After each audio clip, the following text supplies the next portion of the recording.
বহিরাগতদের উস্কানিতে পা দিয়ে স্কুলের সামনের কয়েকটি দোকানে হামলা ও ভাঙচুর চালানোর অভিযোগ উঠেছে শিক্ষার্থীদের বিরুদ্ধে। ঘটনার সময়কার একটি ভিডিওতে দেখা যায় স্কুলের কয়েকজন শিক্ষার্থী হাতে লাঠি সোঁটা নিয়ে এসে কয়েকটি দোকান গুঁড়িয়ে দেন। এ সময় দোকানের মালামাল লুটপাট হয়েছে বলেও দাবি করেন ভুক্তভোগী ব্যবসায়ী। সেখানে আমার প্রায় 20 থেকে 25 লক্ষ টাকার মাল ছিল, সেটা ভাঙচুর করছে।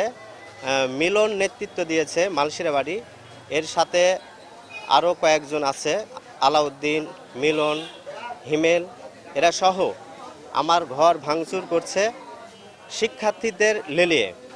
তারা তো অবুঝ, তারা বোঝে না। ছাত্রদেরকে নিয়ে মনে করেন ব্যবহার করে সন্ত্রাসী কর্মকাণ্ড চালায় মনে করেন জমি দখল করায়। স্ট্রবেরি সুপার ডটেড ও ক্লাসিক ভ্যারিয়েন্টে সেন্সেশন জাগুক শিহরণ।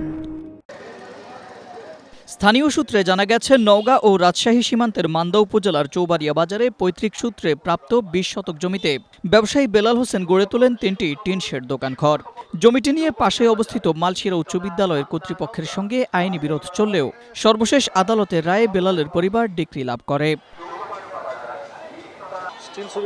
এদিকে বিদ্যালয়ের প্রধান শিক্ষক কফিল উদ্দিন মুঠোফোনে জানিয়েছেন, বহিরাগত 1 থেকে 150 মানুষ স্কুলে প্রবেশ করে স্লোগান দিয়ে শিক্ষার্থীদের সেখানে নিয়ে যায়। তারা সেখানে গিয়ে ভাঙচুর করে, তখন তিনি নিরুপায় ছিলেন।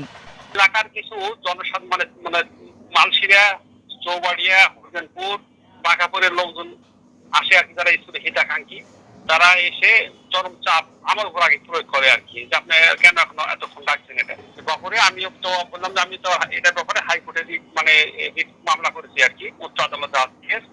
এটা একটা সরা হলে ব্যবস্থা হবে। তখন একটা স্লোগান দিল, স্লোগান দেখার ছেলে মেয়ে বাড়ালো, বাড়া যায় দিনের বেলা এলাকার লোকজন সহ শিক্ষার্থীরা ওটা ভেঙে দিচ্ছে।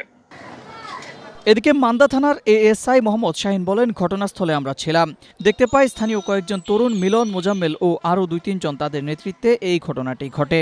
তাদের সাথে কয়েকজন শিক্ষক উপস্থিত ছিলেন।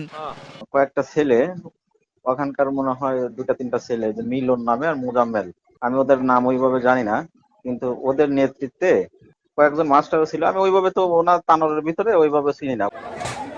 শিক্ষার্থীদের ঢাল হিসেবে ব্যবহার করে এমন সহিংসতার ঘটনায় জড়িত উস্কানিদাতাদের অবিলম্বে আইনের আওতায় আনার দাবি স্থানীয়দের।